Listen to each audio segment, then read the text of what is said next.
This is it. Ito na yung inaantay natin. Dumating na yung nating flight papuntang Taiwan. Ito na yung trabaho na inaasam-asam natin. Masakit dahil iiwan natin yung mga pamilya natin nasa Pilipinas.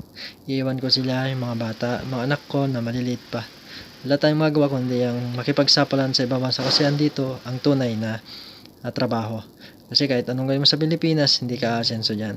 So makikipagsapalaran tayo sa ibang bansa. So ito tayo, naantay natin yung eroplano para makabalik ng Taiwan. Tsaka hindi nakakaalam, dati na akong ex-Taiwan ng 2018. Bago mag-pandemic, umuwi ako.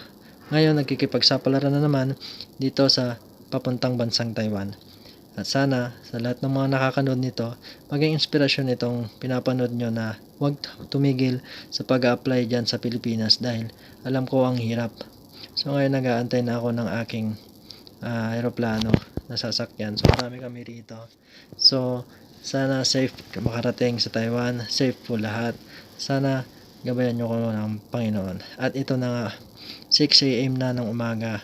Ito yung araw, ito yung petsa, March 3, 2025. Ito yung araw na lilipad na papuntang Taiwan.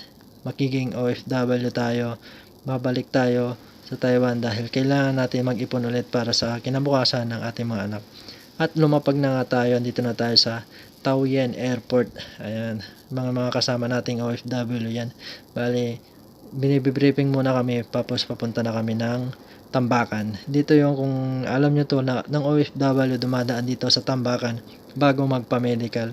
Dito kasi pinupunta ang mga OFW para mag-medical at pagkatapos ng medical, pupunta na ng company para makapagtrabaho na kinabukasan. So isang araw ako nag-antay dito kasi nga misanan.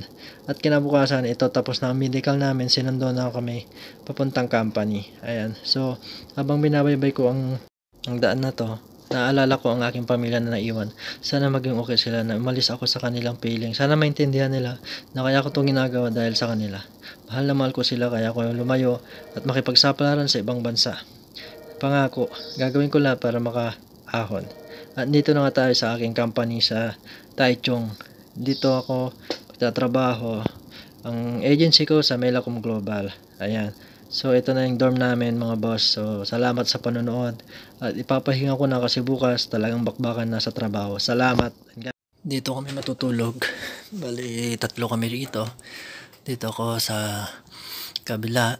At doon naman yun na isang tropa natin. Bali, dyan ako sa taas. Matutulog ngayon. Bali, papahinga na natin kasi bukas trabaho. At kailangan natin magsipag para sa pamilya. So, kailangan natin ng malakas na pangangatawan dito. So, dasal lang. So, ayun. Sana pala rin din kayo pamunta rito sa Taiwan. God bless.